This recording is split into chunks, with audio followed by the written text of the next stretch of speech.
Hi, Linda Mae Dinsmore here from Balcony Travel, and today I've got a great video on the amazing Amazon River to share with you. We boarded in Manaus, Brazil, and it was on the Sea Dream 2. Here was our home where we spent 12 days, and the room was very comfortable and lots of storage space. I took the picture of this boat because you can see how wide the river is at this point at the entry into the Amazon, and later on it narrows up quite a bit. This is a beautiful new bridge that had just been completed, and we were one of the first ships to go under it. There were some black water tributaries off the Amazon River where we were able to swim with the pink dolphins, and it was an amazing experience. When we were out in the Zodiacs one day, we got into the thick of the Amazon here, and I took a video which is coming up next, and it was just amazing. It was like a symphony. This was a great picture of a sloth that we managed to get hanging around in a tree. And of course, when it rains in the Amazon, it really rains. And I've got some video to show you how hard it was coming down. These ships here are the ones that the locals take. Basically, if they're going from Manaus to Iquitos, it can take 3 to 4 days. And they string these hammocks up and they sleep in these hammocks on this ship to get from one place to the other. That's when we felt very lucky to be traveling on this one instead of the other one. Here was our mode of transportation, and we were out in the Zodiacs for our daily excursions, which is great because we were able to get into places that you'd normally not be able to see. We took the Zodiacs right in through this huge lily pad area, and then into the grasses. There's always lots of boats along the river. We stopped at a village one day and got to see where they lived, visited their schoolhouse. It's very interesting. The kids were very friendly. You can see all their houses are built on stilts, and that's of course because the river rises so much and floods through this area, and they want to keep it up and above all their belongings. Here was a makeshift satellite dish that allowed them to get one television channel.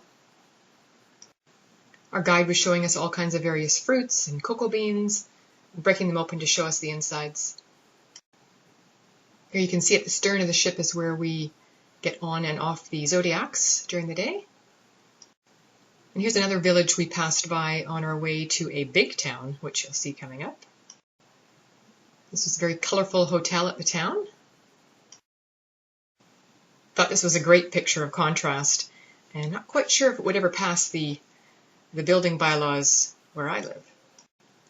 We even went out at night in the Zodiacs. They even set up a beach party for us one night on shore with a campfire and the whole bit. The locals came out all dressed up and danced around the fire for us. They had even made some necklaces to show off. And then of course Sea Dream had the drink station set up. The guides were able to pick up the tiniest of insects or animals and bring them into the Zodiacs to show us. Or they spotted them in the trees. Some of them were nice and small like this, and I didn't mind. And some I was kind of happy to stay on the other side of the Zodiac. We took these little boats over to a place called Monkey Island. Everyone soon discovered why they called it that.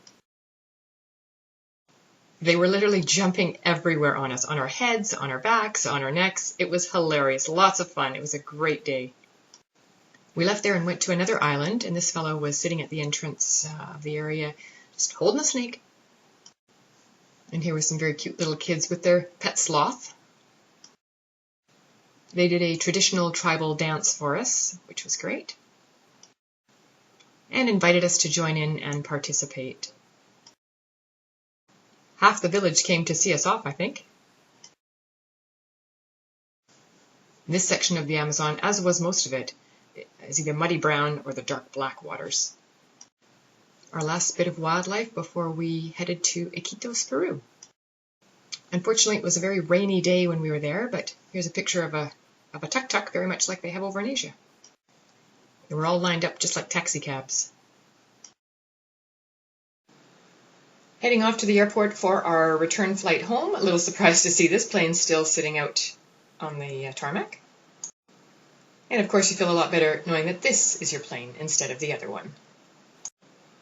So thanks very much for watching, and if you'd like more information on this or to book your next small ship cruise, please contact me, Linda, at balconytravel.com, or you can get my telephone number from my website at balconytravel.com. Thanks again, and may today be your day to travel.